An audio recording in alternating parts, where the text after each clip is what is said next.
This is the Mike Schmidt Podcasting Network. I'm not making any money talking these days. Good Christ.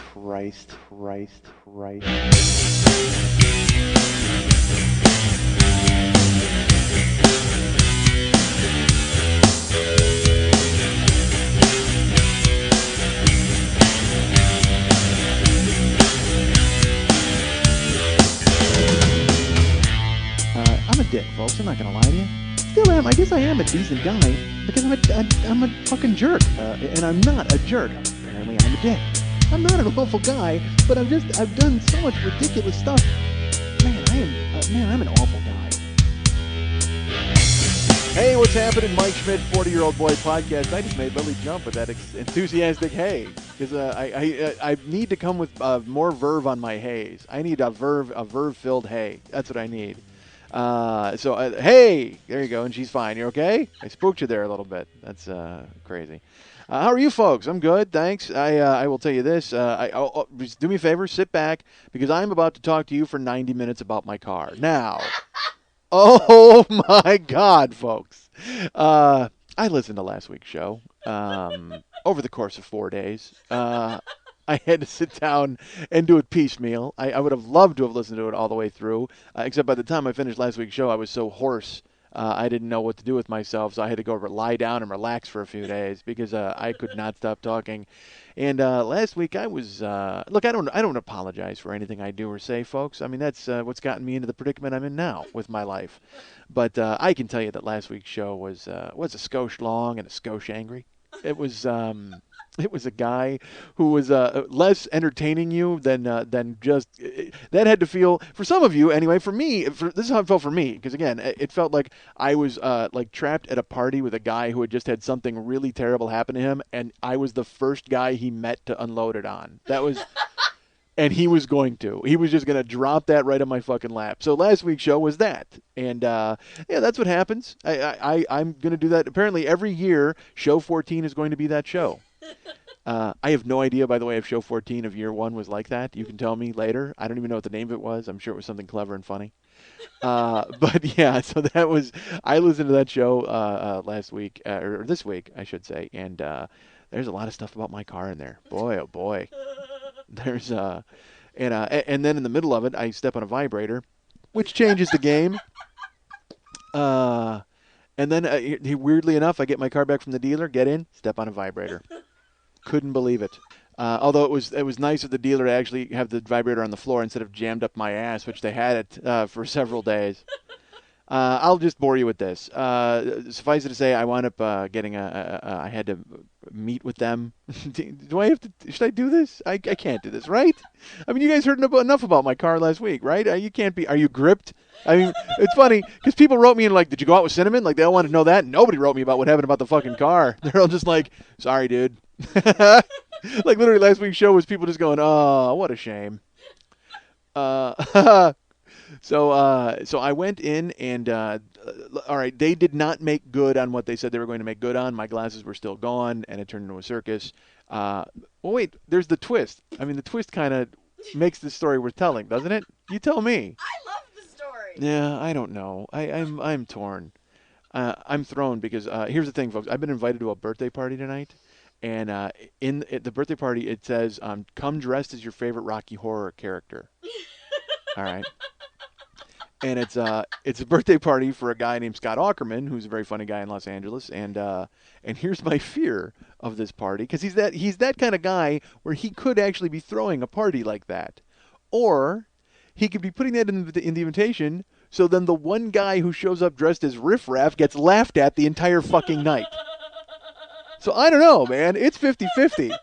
I don't know if Scott's doing it on purpose, where it's like, hey, I'm gonna walk in and we're all gonna do the time warp again, and it's gonna be fantastic.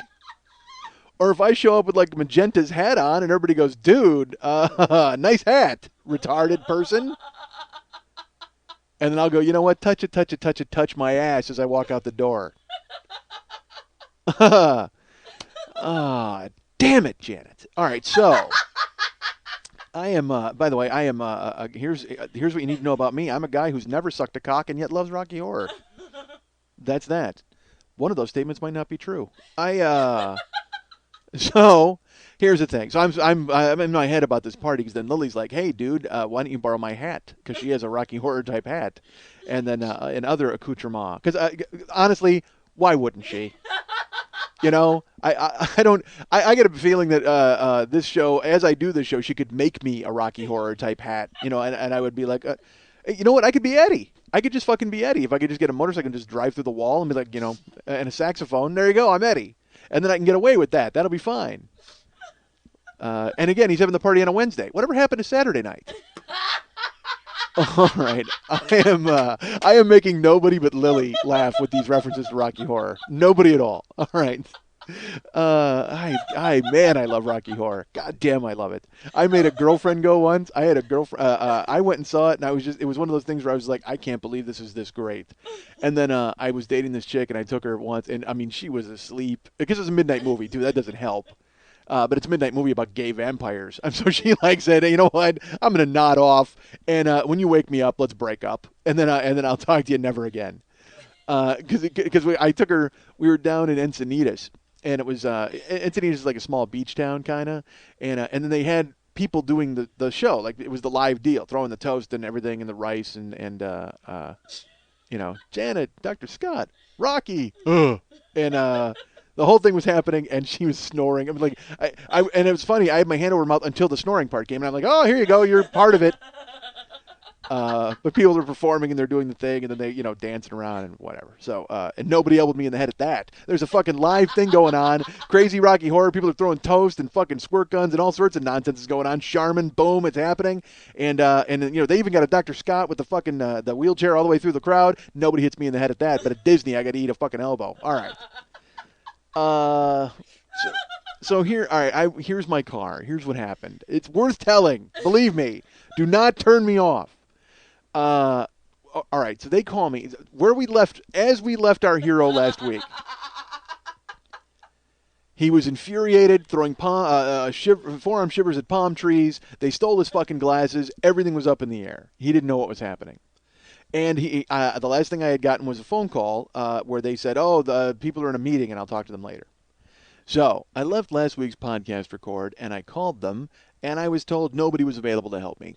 I would have to speak to them the next day. So I said, okay, that's fine. And I avoided driving my car into a wall because at this point I decided, you know what, whatever's going to happen is going to happen and that's fine. And I went home the next day. I called up Hamid. And Hamid was like, hey, we couldn't find your glasses.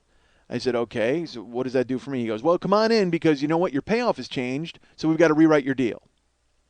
And I said, oh, why is my payoff changed? He goes, oh, it's changed. The numbers are different. Come on in. We'll take care of you. So in my mind, I'm thinking, all right, well, they're going to take the $350 or whatever off my payment for the glasses, and that'll be fine. It'll work out, and I'm happy with it. So I told Karen that was what was happening, and she gave me, she looked at me askance. And I said, well, look, you just stay here. I'll go take care of it because she had to go to work anyway. So I go into the dealership.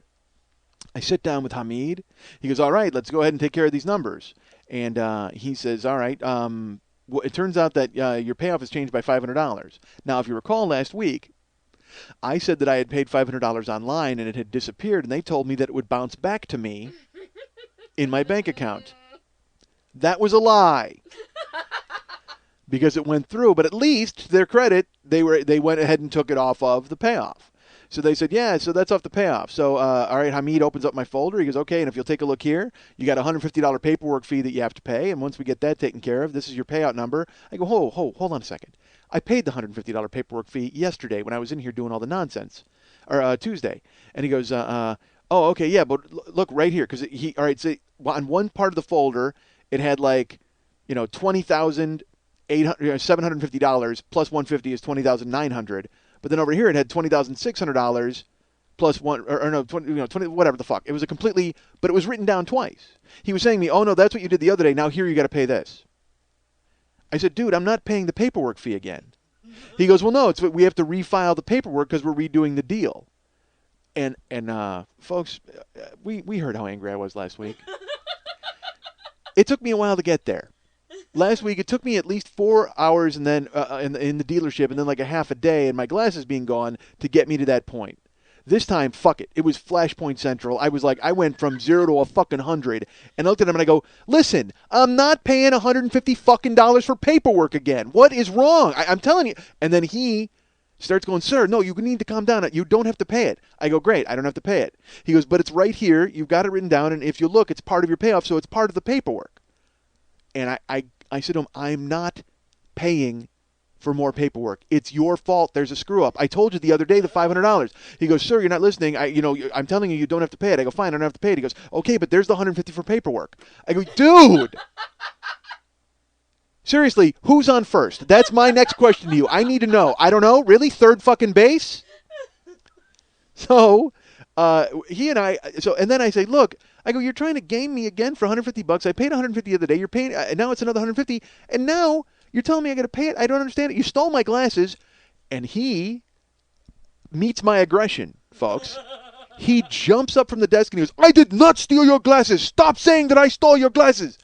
And it was great because just as he jumped up, because people heard me yelling, two people came out from the back in time to see him leap to his feet and start pointing in my face. And then they're like, oh, hold on. What's happening here? Can we figure out what's happening? Can we solve this? And then he calms down. He's like, he keeps saying I stole his glasses, but I'm not. Sir, you're misunderstanding. And I go, look, he's telling me I got to pay this paperwork fee. I'm not paying this paperwork fee. And finally, this guy, Sean, walks out. He's the master of finance, whatever the hell they have over there. He looks like Emperor Palpatine. He's got a hooded robe on. He holds his hand out and chokes me and Hamid and makes us calm down. And he's like, all right, dude, what's happening? And I explained to him, I go, look.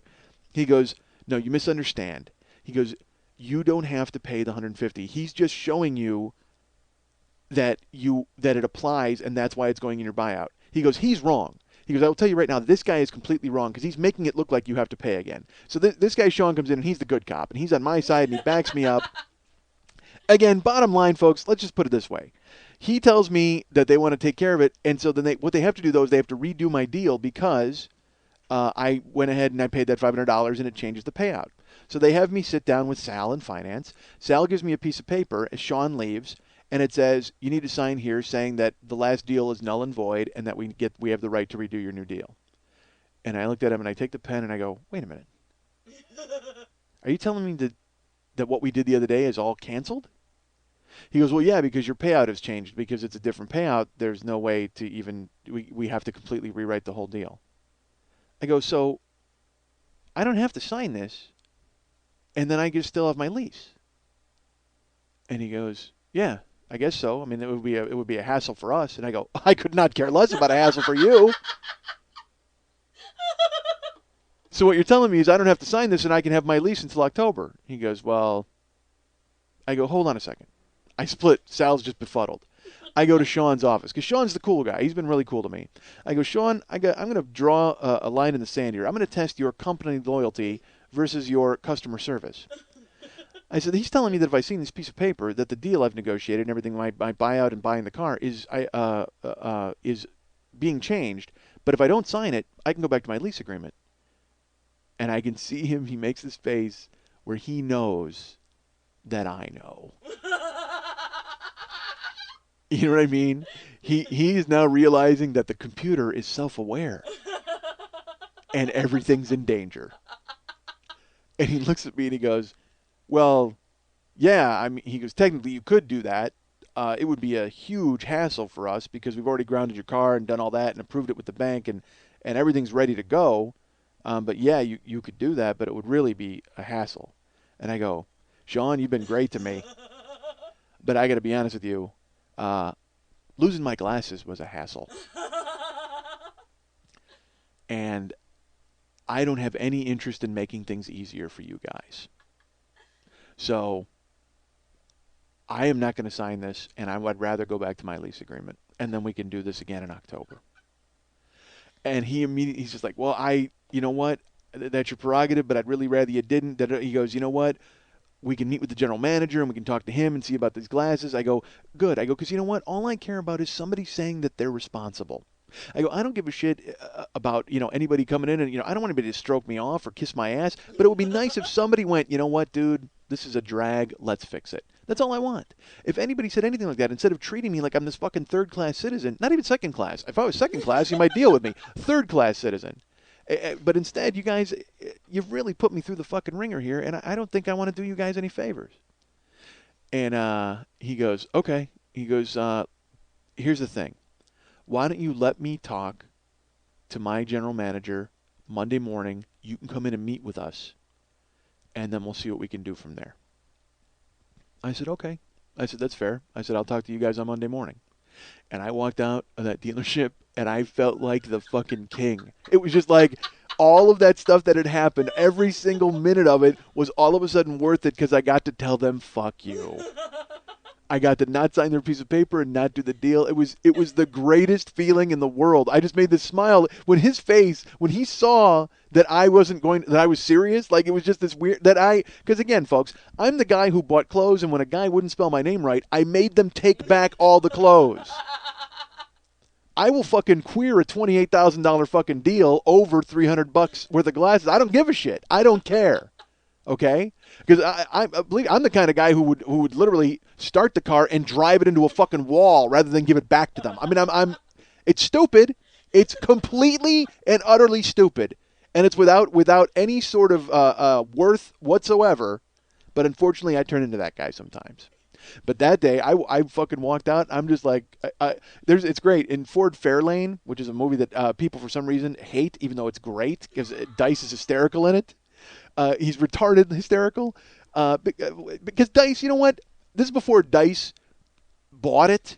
You know what that means? Before Dice actually thought that he was Dice. Like, you could actually kind of still get the idea that he was winking at that character and kind of making fun of it and being stupid. Like, when Dice first started out, it was a goof. I mean, the whole thing was a goof. Unfortunately, then he started wearing leather jackets and fingerless gloves everywhere he went and singing Greased Lightning in concert because he thought he was a fucking star. No, dude, you were a fucking goof. I mean, you knew you were a goof. That was the best part of it. The fact that you were kind of winking at it. So when people like Nora Dunn got pissed off at him, it was like, why are you getting pissed off at a clown? I mean, he can't. He's wearing clown makeup. He's dressed like a greaser from the Lords of Flatbush, and he's talking about pussy. How can you take that seriously? It's retarded. Unfortunately, he began to take it seriously. But before he took it seriously, he was in Ford Fairlane, and he did this great thing where he was doing a negotiation to get money, and they offered him a certain amount, and he walked out of this building, and he's all tough in his leather jacket, and he skipped to his car, and he goes, money, money, money, money, money, money. It was so stupid, and it showed you again that he got it. So until he didn't get it, but. That's what I felt like when I walked out of the dealership. I wanted to do like a weird curly run, like with one foot in place and just and spin around. I mean, I was so happy that I had taken kind of control of it. A modicum of control, certainly, but at least some. I know, it's about my car still. I apologize. But I felt that twist was worth including you. And then it turns out Monday I did not get to meet with the general manager. They called me and they were like, yeah, here's what we're prepared to do for you. We're going to pay half your first car payment. And that doesn't quite equal the worth of my glasses. So I said, what are you going to do? And they said, we've decided that we're going to pay half your first car payment. We're going to meet you halfway. I go, that doesn't meet me halfway. I go, it doesn't get my glasses back. And he's like, I know, but it's almost, it's like 2/3 of the amount of what your glasses, whatever the fuck. And I said, you know what, are you there? He goes, yeah. I go, I'll be there in 15 minutes. So I went to the dealership. And I sat with Sean, and I said to him, I go, okay, so what's the deal again? And he's like, we'll pay this much off your first car payment. They were going to pay me like $225 off my first car payment. And I said, okay. I go, but the glasses were worth like $350. And he's like, I know, but you know what? Our people are saying they didn't take the glasses, and it might have just been an accident. They might have gotten lost. We don't know. I said, so you're telling me I'm a liar. He goes, I'm not saying you're a liar, but you need to understand. He goes, you're calling our people liars, and we have to support our people. But at the same time, we're trying to give you what we think is fair. Like we don't. You could say the glasses are worth $5. We have no idea what your glasses were worth. I said, so you're calling me a liar? And he's like, no, I'm not. But you need to understand, you're calling our people liars. We're just trying to satisfy you. I mean, we're trying to come around with something here. And this is what the general manager felt was fair. I said, okay, cool. I said, that's fair, and that's fine. I said, I'm happy to buy this car because I love this car. You're going to give me $225 for my $300 to $350 glasses, whatever price you think is fair, that's fine. I've purchased 3 cars from you in my lifetime. I've come here for maintenance for all of them every single month. You guys did every oil change. You did everything that I needed done. I will never come here for maintenance again. So cool. You guys, that's what you've decided my glasses are worth. I've decided that I can't trust anybody in your maintenance department to keep their fucking hands off any of the stuff that's in any of my fucking cars. Granted, I didn't say that to him. I was very polite with him. But in my head, that's what I said. I said, look, but I did say, look, I can't trust your maintenance department not to steal things out of my car. So I'll never be back for maintenance. And he goes, I don't, that's not acceptable. I really hope that that's not the case. I go, I'm telling you that's the case. You're telling me what my glasses are worth. I'm telling you that I will never come back. So cool. I said, I'll sign the thing. I'll buy the car. And that's that. And he goes, you know what? I don't want that to be the case. I don't want hard feelings here. I want to I said, okay, I hear you. I go, but you're telling me. So he took me into the room with the salesperson. He goes, you know what? The general manager approved $220. He goes, I will approve $250.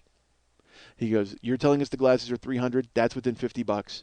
And the next time you need service, you call me. I will get service for you and your wife's car. I will talk to the service department. We will take care of this. We will make it good for you. And that's all I wanted. That was it. All I wanted was for somebody to say, you know what? We'll take care of you. That's all I wanted. So I went ahead and signed their pieces of paper, and we all uncomfortably shook hands and pretended like we were still friends. And then I left. And that was that. There you go. So that's that. Again, I'm sorry to browbeat you with the motherfucking car story again and again, but I felt that the twist was worth bringing to you. So I wound up getting the hammer at some point. I wound up and used it. And it turned out they made good. So everything's fine. I'm happy. I own a Murano. I don't have any glasses, but that's okay. Maybe I'll crash and I can sue them. Who knows? Who knows what'll happen? But God knows I know you want to hear about it.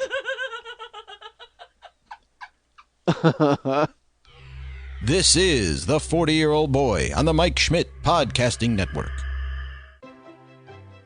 They're not just for Christmas anymore. The Island of Misfit Toys is spreading cheer throughout the year. Why, here come some children now. Hey, mister, you got Gangster Wagon? Yes? What about Round Dice? Of course. Do you have Hard On Mountain? Why not? My friends want Colorblind Twister. They're in the car. Do you have Pooper Mud? Under the tree. What about All Pawn Chess? It's in the mail. You got Punk-Ass Checkers? Right in this box. My mom wants Racist Dominoes. Look up. That's right. It's the Island of Misfit Toys. The variety never ends. They're a subsidiary of MikeSchmidtComedy.com. You're listening to The 40-Year-Old Boy on the Mike Schmidt Podcasting Network. And later, Who Put Their Fist in My Grandmother? I should tell you guys, by the way, if you've sent me an email or you contacted me in any way, I've ignored it. And here's why. Because my internet has been out since last Tuesday. So that's 8 days. I've been obsessed with the car, and I have no internet. Has anything happened? I haven't been able to really pay much attention to what's going on in the world because, when you're on the internet, everything's kind of up in the air. So I really haven't, I don't know if anything newsworthy has happened, so I'm not sure. Other than the celebrity Holocaust. That has happened. And, and by the way, my internet was turned on this morning and I went on and I found this, and I guess I shouldn't be surprised. Iran denying the celebrity Holocaust ever happened. So... holy fuck. If you're famous, lock your goddamn doors. What is happening out there, folks? It's just first it started with, Carradine and Ed McMahon. I mean, a while they were the precursors. They were the, they were the march through Poland of the celebrity Holocaust. And then then all of a sudden the Auschwitz happened when you've got Fawcett and Jackson in the same day. And by the way, Farrah Fawcett and Michael Jackson died the same day. If I told you that was going to happen, I told you one of them was going to die of anal cancer. What are the odds you guess Farrah Fawcett? Seriously, what are the odds that you even think of it that it would be her? Here's what happened with me. I found out that this happened, that Michael Jackson had died via my XM radio. And not by a person telling me. The robot told me. Like when you have XM radio, there's a screen and it tells you like what songs are playing. So I climbed in my car last week and I turned on the radio and I'm listening to some ABBA on the All ABBA station. What if they had that? That'd be horrible. It's KWATERLOOO. All right, so that seems like one too many O's. I'm listening to All ABBA on K Waterloo. So. Or Quaterloo, if you want to pronounce it that way. And I get in the car, and I look on the screen, and ABBA's playing, so I kind of just cursory glanced at the screen, and it says, breaking news, Michael J.A. dead. And I immediately thought what I'm sure all of you would think, oh, my God, Michael Jai White is dead. That's not good. He's a fantastic actor. I just saw him in Black Dynamite last week. By the way, that is true. I saw a movie called Black Dynamite, and it is fucking fantastic, folks. If you get a chance to see it, I think it comes out in September. I saw it at the Los Angeles Film Festival because I enjoy standing in lines, as we all remember. And it's a movie. Black Dynamite is a parody of 70s blaxploitation films. It's kind of like I'm Gonna Get You, Sucker, but played even more straight than that. And it's real funny, so go see it. It's a great movie. And I couldn't believe Michael Jai White had died. I mean, it was terrible. And I also couldn't understand why the robot at XM would think that was important enough to break in and tell me. But then in my head I went, wait a minute. Michael Jackson? That's got to be Michael Jackson, right? So I'm driving, and I pick up my cell phone, and I call my wife. Call her like 5 times because she's at the office, and I want to try to get confirmation. I guess I could have just changed the radio station and looked for the news station, but it was such a huge thing where I want, and I also, again, you know me, I have that thing where I want to break news. Like I want to be the guy, did you hear? You know, that idiot. That's who I have to be. So I call Karen like 4 or 5 times on her cell phone or work phone. She doesn't pick up. And again, I'm driving, folks. But it's very important I find out who died. I need to get confirmation. And as opposed to, again, turning a dial 2 notches, I make another phone call in the middle of traffic. I call up Lily Von Stupp because I know Lily's home because she fucked her knee up, so she ain't going anywhere.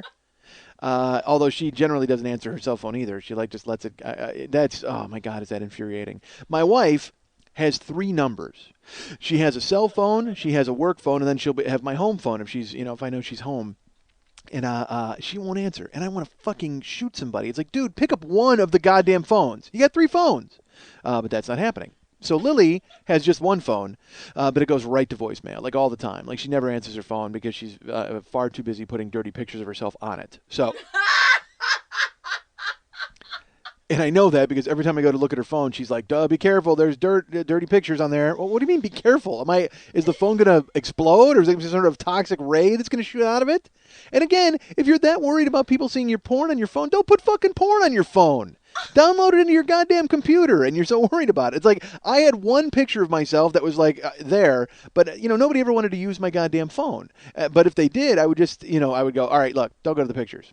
But she makes this weird warning, and there's like a skull and crossbones, and she'll actually have like a public service announcement, like you'll hear the emergency broadcast system will go off, and they'll be like, shh, if in the case of emergency and you see a picture of Lily's vagina, please dispose of this phone immediately, bury it in a field. So whatever. So I know that she's got that going on, and I'm sure that's what she's doing when she doesn't answer her phone. But this time, I call her, and she answers the phone. Again, she's home on crutches and on Vicodin. And I said, I go, hey. And she goes, hey, hi. I go, hey, do you have the news on? She goes, I did. I said, did Michael Jackson die? And she goes, yeah, it's hilarious. That's her response. Yeah, it's hilarious. And I go, it's hilarious. Like, now I'm wondering how he died. Did he slip on a banana peel? Is that what she thinks is funny? Like, what the fuck is funny about Michael Jackson dying? Unless he died in like a crazy comical way, like he decided, like Pepsi signed him again for another commercial and another explosion happened and burned him to a fucking crisp this time. Or did just like an army of children rise up and murder him? I'm like, I don't know what she thinks is hilarious. I have no idea. I can't figure out what's hilarious about Michael Jackson dying. So I just go, hilarious? What? Why? What? And she goes, yeah, you know what? I'm a dick. She goes, I already went on Twitter and I wrote, if a pedophile dies in the woods, does anybody is there a media circus? Ha ha. And folks, I was fucking enraged because look, you know what? Michael Jackson, child molester, whatever. I don't give a fuck, okay? But taking aside all of the things that he supposedly did or anything that he might have done, the fact that he's dead is one of the hugest news stories of the year. I mean, it is a monstrously huge news story. And so I'm just calling for confirmation, and I'm just looking for someone to go, yeah, pretty fucking unbelievable, right? Instead of, ha ha ha, dick. And so I was furious. I just go, well, all right, I'm going to let you go. She goes, what? I go, nothing. I go, you know what, regardless of, whatever he did, I guess that's fine if you want to do that. But this is a huge news story. This is like if Michael Jordan died. It's like that kind of big. And she goes, oh, okay. Well, I just thought it was hilarious. Like, okay. And she goes, sorry I ruined your childhood. Really? You didn't ruin my fucking childhood, but you just came on like a stiff prick with no feelings about anything in the world. And oh. And like I said, it's that weird thing. It's like when someone says, hey, what are you mad about? Don't be mad. You shouldn't be mad. You got to spend an hour going, I'm not fucking mad. Like proving you're not mad. So she's like, oh, I'm sorry to ruin your childhood. Well, no, I didn't have a fucking, a glittery glove and fucking floods and sparkly socks and danced around in a circle. I didn't fucking do that. I wish you did. Yeah, no kidding. I'm not Corey Feldman. But I'm a guy who just, again, I'm trying to look at it as a news story, not the fact that, you're celebrating the death of a guy who you think is a pedophile. That's great. But, I mean, it's still a huge news story on its face. So, I mean, I whatever. I just was so fucking mad at her. I'm like, whatever, goodbye, click. You know why? Because it was artless. That's why. Because I had that whole show about artless snark, and that just seems like artless snark to rush to your phone right away and be the first to make a ha-ha joke about him. You called me. I didn't rush to my phone. To Twitter. I've known about it for You rushed 3 hours. You rushed to your phone. No, you didn't know about it for 3 hours because I called you at 1:45 and he didn't get rushed to the hospital until 12:20. And it was 1:45. TMZ pronounced him dead on the site, so I had thought he was already dead. But he didn't even call 911 until 12:10. I'm not. Who fucking cares? Regardless, you knew about it for a while before that. No, you didn't run to the phone to talk to me. You ran to your phone to Twitter a ridiculous joke about him. That's what I'm saying. It's like that just seems like artless snark to just go, he's dead. I mean, he's dead. I mean, he's fucking dead. Seriously, I responded to everybody else going, oh my God, this is so sad. Oh my God. I'm like, Right. You don't even know him. True. But you have to understand, but people feel like they do know him. You know what I mean? And it's like when Betty Page died. Yeah, you can jerk your hand off, okay? But when Betty Page died, did you cry? I was sad. Okay, you were sad, and you were like, oh, I can't believe it. The wrong Michael Jackson Because nobody knows who the fuck Betty Page out. is. That's why. Nobody knows who the fuck Betty Page is except like you and a certain amount of people. So you're just like, oh, it wouldn't make sense for you to go cut your bangs and go stand out on the street. But these people are, they're stupid. All right, I'm not arguing with you. These people are ridiculous. These people who are now like throwing themselves down and have been at Neverland for 4 days and are wearing, have dug the glove out of mothballs and are standing around fucking going, Michael, dude, you know what? Get a fucking... Seriously, snap out of it and get a fucking job. But at the same time, on the opposite end of the spectrum, it's not funny right away to just go, this guy's a dick. I mean, it's an American tragedy, okay? Bottom line is, it's an American tragedy. Granted, yes, I know he had millions of dollars and all that stuff, but he turned into a fucking... You know who he was? He was Elvis. As we all know, he was Elvis. But he got 8 more years to be crazy. That's who he was. Because Elvis died at 42, and think about it. They both had a fucking monkey. They both had these fucking ridiculous houses that they then named like Neverland and Graceland. I mean, it's just, they were the same fucking guy. And it's funny, you read like all these people say that, Michael always said he never wanted to be like Elvis. Dude, I got bad news for you. You were fucking Elvis. The only thing you didn't have was you like cotton panties, but not on girls. That's the only difference. You know what I mean? It's like you're fucking, and you didn't have a fondness for firearms. Jesus, fuck. So, I mean, bad news, buddy. You crossed into king territory a long time ago. Oh, and it's just and out here, dude, it's insane. I mean, I know in other places it's crazy, but in L.A., forget about it. They're gathering, and then, again, like, I agree with Lillian that people are crazy because they wanted to go to Michael Jackson's star on the Walk of Fame. That night, Bruno premiered at a movie theater that, unfortunately, encompasses Michael Jackson's star on the Walk of Fame. Like they had to rope it off for the red carpet and stuff. So the vigil of Michael Jackson freaks ran into the Bruno freaks who were waiting for the fucking premiere of the movie. So it's literally like gay guys in lederhosen fighting guys in floods with, single fucking sparkly gloves.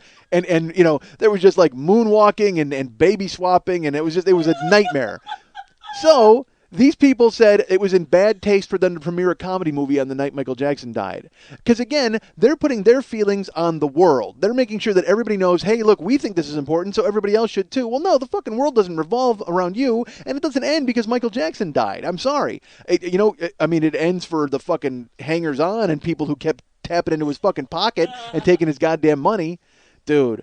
How many more of these people are going to come out of the fucking woodwork? Seriously, it's just Al Sharpton comes out, and he's a spokesman for the family. Jesse Jackson is a spokesman for the family. And then it gets crazy. Like, all of a sudden, they're interviewing Uri Geller on the news. And they're like, oh, he was a longtime friend of Michael Jackson. Well, if you were a longtime friend of Michael Jackson, wouldn't you have grabbed him by the sparkly collar and gone, dude, put the monkey down? Michael Jackson had no longtime friends. That was the fucking problem. His dad knocked him around his entire fucking life, and then he went. It's an American tragedy. It's terrible what has happened. But at the same time, these people just come out, and again, the media perpetuates it by interviewing these people. Dick Gregory gets interviewed because Dick Gregory apparently the family of Michael Jackson went to Dick Gregory and said, "Hey, can you prescribe some diet for him so he can stay healthy?" Why Dick Gregory? Dick Gregory's a comedian who invented milkshakes that make you skinny. I mean, like, can't you go get a regular fucking doctor? No. Inevitably, all these Dr. Nicks show up and start sticking needles in fucking Michael like he's a voodoo doll, and nobody fucking stops them. And then he dies, and immediately everybody tries to grab their fucking piece of it. All of these crows come in and they're pecking the eyes out of his fucking corpse. And which, by the way, that's hard to believe because his eyes were phony anyway. The whole thing was phony. Think about it. How scary was Michael Jackson's autopsy? That had to be like Area 51 at that point. When they brought in the body bag and they unzipped it, and I'm sure you heard a... It was the same sound that when they took the moth out of the throat of the body in Silence of the Lambs. They pulled the fucking, the pupa pod out of the throat, and you just heard... That's what happens when you unzip the body bag and had Michael Jackson's corpse. And then just started to strip away layers and layers and layers of it until you got to the glowing red chest, and then the guys in the hazmat suits made sure he didn't get on the bicycle and fly away with Elliot. Because his body, he had to look like E.T. Seriously, once you stripped away the wig and the other wig and the makeup and the third wig, and no doubt a pubic wig, and the fucking, the nose. Once the nose came off, you went, all right, hold on a second.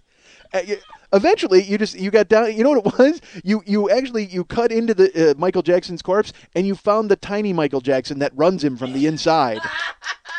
You found like the little robot that was controlling the Michael Jackson robot, like in Meet Dave or one of those movies. There's a smaller guy, or like in Men in Black, when they had that one alien was being running the giant guy. That's it. There's one little tiny dude inside of Michael Jackson. Dude, I can't imagine what that autopsy had to be the scariest fucking room in the world. And by the way, how much money is the Inquirer or somebody else going to pay for the photo of him without the wig and without the nose and without everything? And you know it's going to happen because they got Elvis in his coffin.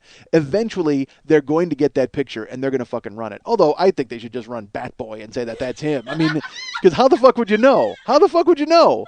The guy's under fucking makeup and wigs and all sorts of shit. And it's like, but you know that they put the word out. They were like, we will give you $5 million for the picture without the wig, without the nose, without the makeup. Because I'll tell you this, if you see the pictures of them giving him CPR and administering medical care, those supposed last photos ever, there was one on Entertainment Tonight, and then there's another one in the Sun newspaper that's even more like of a close-up where he's got the fucking mask, not the mask he wore in real life, not the surgical mask he would wear, but they have a clear plastic mask on him as they're working on him, and if you look at him in those pictures, he's black. So it makes you wonder if all of that makeup that he was putting on was completely fake. Like if he wasn't really white, if he was putting on white makeup because he wanted to have that appearance, like he because I'm serious, look at those pictures. He's beige, like he's brown. I mean, he looks like he did during the time of like Bad, almost like that kind of skin color. He was more caramel, and he certainly wasn't fucking powdered donut anymore. You know what I mean? So I'm wondering if on his off hours he was black. Like, and he dressed up as white to go to work. I mean, I don't know. Does that make any sense? Because when you see it, it's like, because everybody's like, oh yeah, he's black and white. He's changing and da-da-da. But I mean, when you look at those pictures seriously, his face is black. You can see he's brown, which made my friend, I talked to my buddy Max, he's like, dude, that's not him. Mex is like, it's so funny because Mex is like, he hates scandal and conspiracy theories. He thinks they are the worst people in the world because you can argue with them forever and they'd always just go, and literally their out is always, well, you're in on it. No, you're part of it. That's part of it. No matter what you come up with, they can always say it's part of it. 911 people, fucking Kennedy assassination people, always they can just go, no, that's part of it. But when I talk to Mex, he goes, dude, wouldn't it be funny if that wasn't him? Like if he faked his death because he was in so much debt that he just wanted to fucking disappear? And part of me would believe that was true if he wasn't such a fucking banana head. I mean, it's like, I just don't think he'd have that together. Seriously, I don't. That would mean that for years he had been putting on this persona of hanging out with a monkey and Webster and everybody else, just so he knew when he turned 50 he was going to fake his death and split. I mean, it's like, that doesn't... I mean, I want to give him that kind of credit, I guess. But I don't think he could pull it off. But Jesus, Dick Gregory fucking... Again, that's the problem. That was the problem. The family called all these... Dude, the fucking quote was from Lou Ferrigno. Did you see this? He was working out with Lou Ferrigno to get in shape for the shows in England. Are you fucking kidding me, Lou Ferrigno? You can't get a regular trainer in there to help you out? No, let's call TV's the Hulk. And what could he possibly do with Michael Jackson? Michael Jackson weighs 110 pounds, maybe. Maybe. That's with a needle in his arm. He weighs 110 pounds. And all of that is just, I mean, that's why he could moonwalk, because he was literally an inch above the floor at all times. I mean, because he was so light, he was ready to fucking fly off into the stratosphere, for God's sakes. But Lou Ferrigno, what is Lou Ferrigno? I want to be there when deaf Lou Ferrigno is trying to have fucking Michael do another set of reps on the fucking bench press. That's got to be the fucking most hilarious thing you've ever seen in the world. And if you're Ferrigno, granted it's a paycheck, but how do you tolerate all the shit that's going on? You're like, all right, Michael, we're going to do one more set of 10. Now, there's the bar itself weighs 10 pounds, so I'm going to put 10 on each side. So this is a 30-pound bench press. You think you can do it? Hey, Blanket, get off the leg press machine. Blanket. Blanket, seriously, you take the monkey outside. I'm trying to help your dad work out here.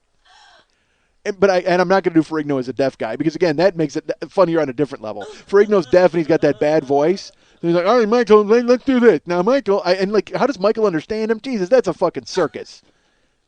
Yes! Unbelievable.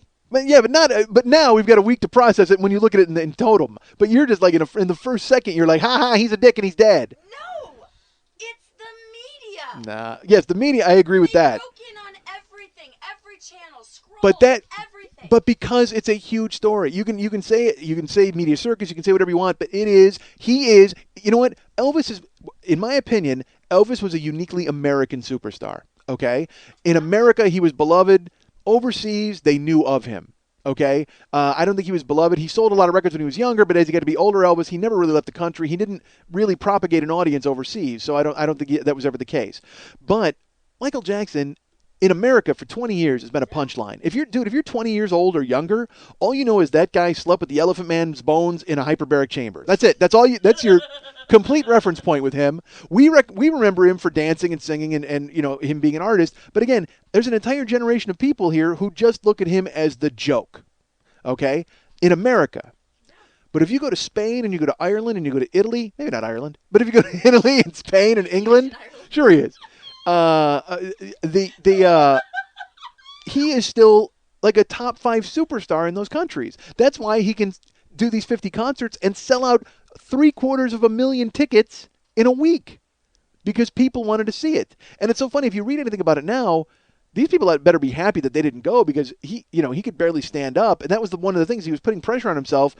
That's one of the reasons he collapsed inward on himself, because he's like, I can never top myself, but he didn't realize that he didn't have to top himself. But unfortunately, he's hanging out with Ferrigno and Dick Gregory, and all these people are going, hey, you're just as good as you always were. No, you weren't. You're old, dude.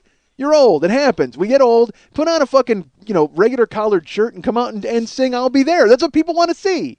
You don't need to have ever more elaborate dance sequences. You're a 50-year-old man. We get it. Take the wig off. You know what? That's part of the problem. He wanted to keep looking like he did. If he would have fucking taken the wig off and all the makeup off and stuff, we would have gone, oh shit, he's a frail old dude. Well, we can't expect him to do all that crazy shit anymore. Crazy. But what a life. I mean, the fucking most ridiculous life in the world. Since he was 3 years old. His dad's hitting him with fucking rattan canes to make him dance and sing. Putting hats in front of him so people will throw change. Terrible. It is. It's an American tragedy. It really is. I mean, it's like, and again, his whole life was a tragedy. I mean, granted, he made all this money and he did all that stuff, but, dude, we have no touchstone with Michael Jackson. That's what makes me laugh, is when regular people are always like, oh man, Michael Jackson is dead. It's unbelievable. I feel so terrible about it. Well, yes, that's great, but I mean, you don't know anything about the way he lived. He has nothing in common with you. Michael Jackson never drank beer in a garage. Ever. In his life. Not once. He didn't. He hung out with a monkey and Lou Ferrigno. That's what he did for his goddamn life. Michael Jackson never had toast. I'm serious. I'm willing to bet you Michael Jackson never had toast. He never made himself a can of soup. Ever. In his entire fucking life. Michael Jackson never opened a can of soup and ate it. Never. Jesus. So why? But people are always like, oh, he's, I feel very, like a kinship to him. No, you don't. There's something wrong with your life if you're sitting there fucking, putting on your sparkly glove and going, Michael. And now I read like 12 people have committed suicide worldwide, like since he died. It's just like, exactly, I agree with that. Thumbs up. Go ahead, check out. By all means, if your constitution is that weak that the death of Michael Jackson made you realize maybe you don't want to be around anymore, good luck. Fantastic. I'm just disappointed he died the way that he did, because I always thought that he was going to be, it was going to be some spectacular flame out. You know what I mean? Just, he was going to moonwalk into the Grand Canyon. You know what I mean? Something like ridiculous, something worthy of the legend he had built up. He was going to hang himself from the giving tree. You know what I mean? Like something... You're listening to The 40-Year-Old Boy, and later it's What Was That? Join our intrepid band of ghost hunters every week as they bravely dive headfirst into the supernatural.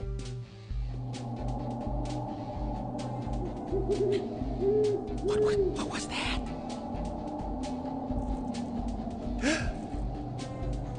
What was that? What was that? What was that? What was that? It's the podcast that goes bump in the night. What was that? On the Mike Schmidt Podcasting Network. What was that? Seriously, this whole thing's a money-making opportunity for that guy. You know it, right? You know it for all of them. You know it's just a matter of time until Jermaine puts out some ceramic plate with him and Michael holding hands on it. I mean, it's just that's what they did their whole fucking lives. His mom, I believe that his mom might have had his best interests at heart, and I think Janet too. And that's who he got along with. The rest of them were all just fucking grabbing onto his. It must have been hard to moonwalk with fucking 5 brothers and a dad holding onto your shirt tail. Not to mention every fucking doctor in the world, and oh, dude, it's a fucking tragedy, and it's funny because LaToya, who is the joke of the family, she gets to cry now, and she gets it. She's the only one who'll go on Larry King or whatever and talk, but they cut her out of Bruno. She's in the Bruno movie, and they cut those out. Why? Why? If there's ever a time to make fun of LaToya, now is the time. Because it just proves how disenfranchised and separate she was from Michael and the family that she was willing to go into Bruno and be made a fool of. That's her fucking deal. I love the fact that they took her out. Now, you know what she is? She's like the World Trade Center of Bruno. Like when they had, like, after 9/11 and they had to they digitally removed, like, the World Trade Center from Spider-Man and all these different movies. Literally, LaToya Jackson is, so Michael's death was the 9/11 for Bruno, and they had to take fucking LaToya out. Was that going to make anybody sad? Seriously? Like, if you went to the movie and you saw like Bruno fucking with LaToya, you'd just be like, oh, there's fucking LaToya. She's not even a Jackson at this point. She's a Jackson in name only. Now she's LaToya the Goof. That's who she is. But yet everybody's going to look out for her. Oh, it's terrible. People overreact. And, Lily and I agree to disagree. Because, I do agree. It turned into a media circus. Absolutely. And now, a week later, the fact that they won't let it go with, now Diana Ross is in the will and Joe and the fucking memorial, all that bullshit. But when it first happened, I felt like I had no problem with them putting it on the air. Because it's honestly, there is no bigger entertainment death. Lily says Madonna probably would have been there. And I agree with that. That's pretty close. Unless it was like some tragic young, like if somebody shot George Clooney in the face. Like, let's put it, all right, here's...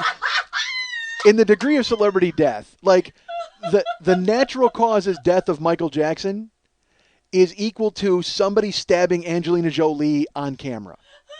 Does that make sense? Because that would be just, the death of Michael Jackson, it's like, we can't really say we didn't see it coming. This guy, that was the thing that made me laugh is when they would kind of talk about it and they're speculating. They're like, yeah, we heard it was cardiac arrest, but we're really not sure because, Michael, he'd been rehearsing and so he seemed to be in pretty good shape. Good shape? They sent him to the autopsy in a manila envelope. Good shape. The guy, if you'd have hosed him down, you could have read through him. That's a thin dude. That's a guy who hasn't held a fork in about 11 years, except to fend off the monkey from trying to steal his goddamn underwear. Jesus, fuck. The guy was not in good shape, folks. You can say it all you want, and granted, Ferrigno showed up and did the best that he could to whip him into shape. But I'm telling you, the guy was, he had to be tethered to the ground lest he float away or be blown down in a strong breeze. It's funny. They say he bought the Elephant Man's bones. I got a feeling that's the only skeleton he had. That guy hasn't had calcium since 1977. And that's because somebody accidentally gave him a glass of milk while he was recording Off the Wall. He said, "What's this?" Spit it out, and he had more, air. But dude, so we didn't. We saw it. We not really surprised, shocked, but not surprised. So that's what I'm saying is in the annals of celebrity death, it's like if Harrison Ford killed Callista Flockhart in a murder suicide. Like if he murdered her and then he jumped off a building and killed himself, the combined shock of him murdering her and then you get a 2-for-1 there. That's 2 celebrities. You got a murder and a suicide.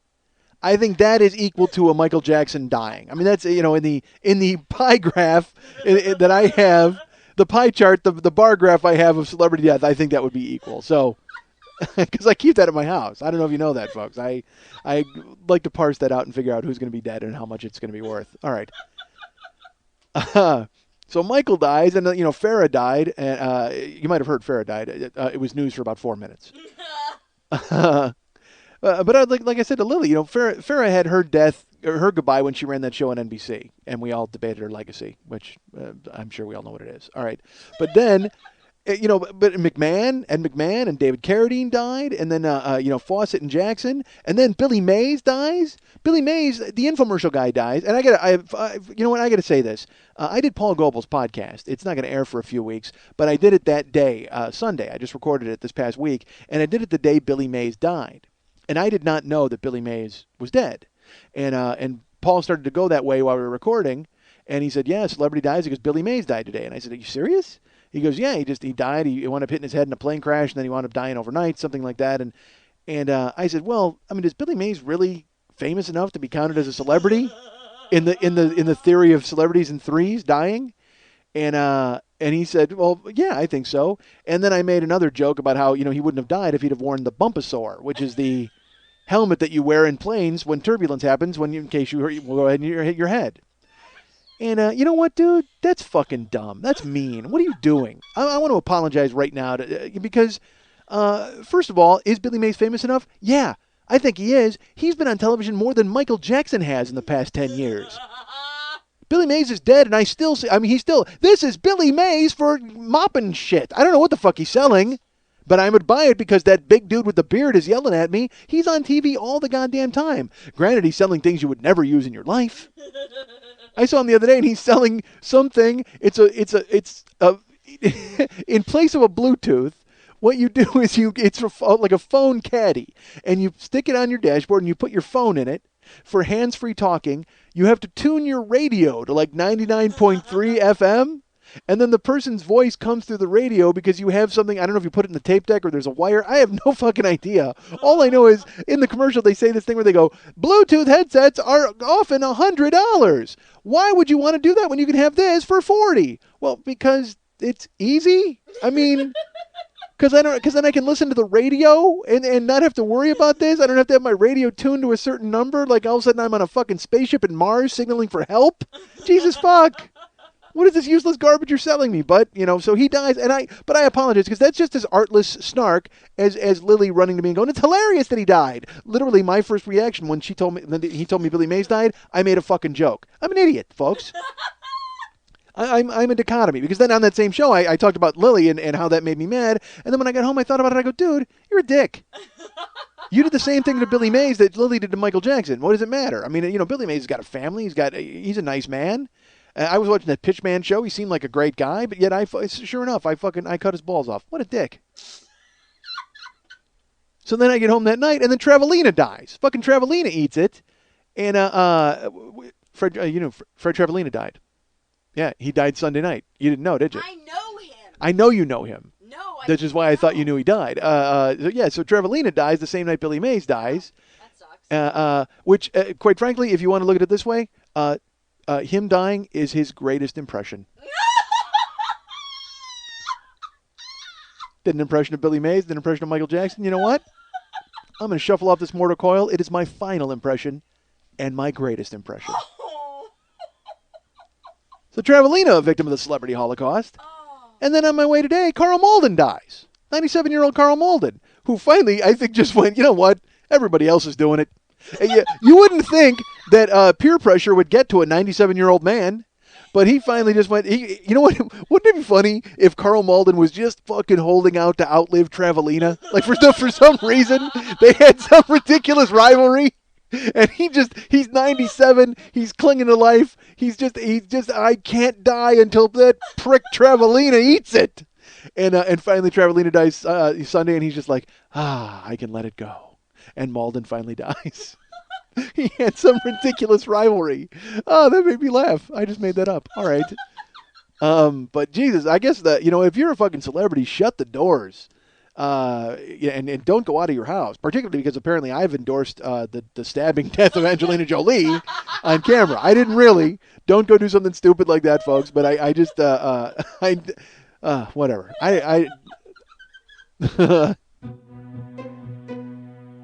Hey, what's happening? It's Mike, host of the 40-Year-Old Boy podcast, the show you're listening to right now, unless, of course, I've decided to advertise on other shows, and I don't think that happened. I wanted to tell you guys about the Year One download set, available at MikeSchmidtComedy.com. 52 episodes of the 40-Year-Old Boy. It's got all the new artwork and theme music tied in, and it's got my liner notes for every single episode. It's got, I'll tell you about the original music, the titles and running times, ramblings about the episodes themselves. So go ahead and pick up the 40-Year-Old Boy Year One box set at MikeSchmidtComedy.com. The 40-Year-Old Boy Year One. 52 episodes, $25, one brutally funny podcast.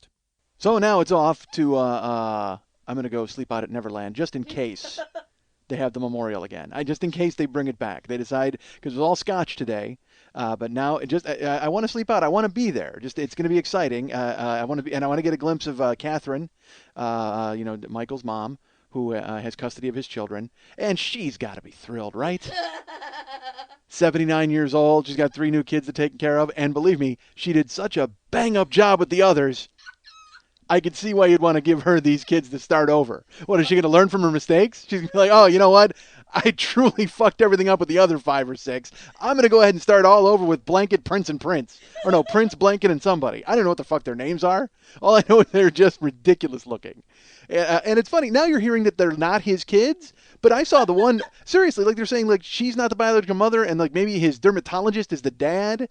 Dude, what a fucking onion they're unpeeling now. It's crazy. And then he says in his will that he's leaving the kids to Catherine, but in case Catherine wasn't around, he left the kids to Diana Ross. You know who he didn't consult with that night? Diana Ross. She's in her fucking house. She's going, reflections of... Hey, Diane, we've got 3 kids for you to take over and watch now that you're 71 and you've grown up and lived your life. Jeez, why not leave him to fucking Liz Taylor at that point? Gee, seriously, your mom, does he have anybody with like at a child-rearing age that he could go ahead and give these kids to? I guess Janet Latoya, but that's not going to fucking happen. Janet's a size queen. She's off getting banged by Jermaine Dupri in every state in the union. And fucking Latoya can't stay away from a TV camera long enough to get these kids a decent lunch. Seriously, who's left of childbearing age? What? Jolie, Angelina Jolie. Oh my God, dude, Angelina Jolie. Yeah, that's perfect, dude. Yes. She's collecting spare kids like fucking county prisoners on the side of the road serving their sentences, for Christ's sake. Yeah, let her have the kids at least for a weekend. Give her a trial run with them. At least I hope she can have them, as long as nobody stabs her in the stomach after listening to this show. You know what? Maybe I shouldn't have advocated that. Folks, please, by all means, sheathe your blades. Nobody take out Jolie. We need her to take the children. I don't know what the fuck's going to happen. All I know is I love the fact that Diana Ross, like, she would have been like, seriously, me? Why not? I picture Diana Ross getting them and then just going, you know what? Why don't we drop them off with Aretha Franklin? Maybe she can watch them this weekend. And then you pick them up on Monday morning and the kids are just covered in bacon grease and Cheetos dust. I love the fact that Michael Jackson he's like pawning his kids off to anybody but the mom. Seriously, she's out. But, Donna Summer, why not give her a crack at him? Donna Summer take him for a weekend. That's a good plan. Shaka Khan, I'm sure she's not doing anything. Let's get her on board. Hey, how about fucking Patti LaBelle? All of LaBelle could raise these kids themselves. That's the plan. Oh, Michael, are you okay? Are you okay, Michael? Michael, are you okay? Michael, are you okay? Are you okay, Michael? Leaving your kids with these fucking women. Come on.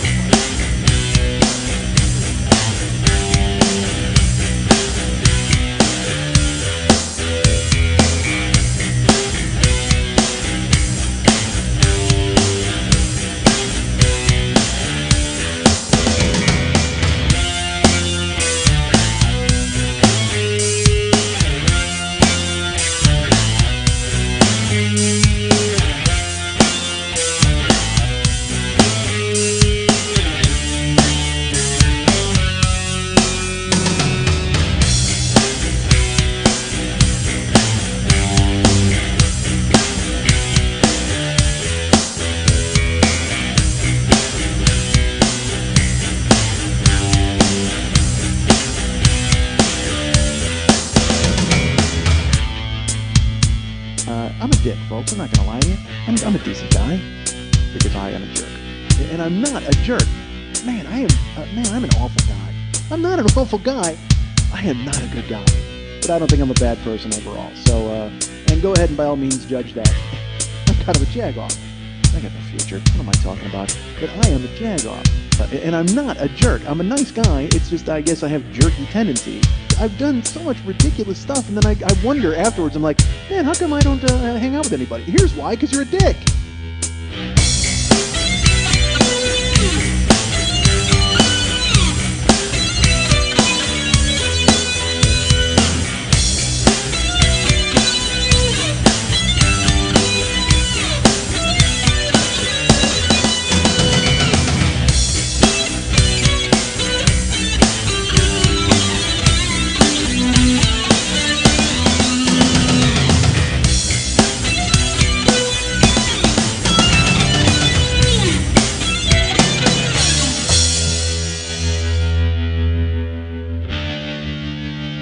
You're fake. You're fake. You're fake. You're fake. You're fake. You're fake. You're fake. You're fake. You're fake. You're fake.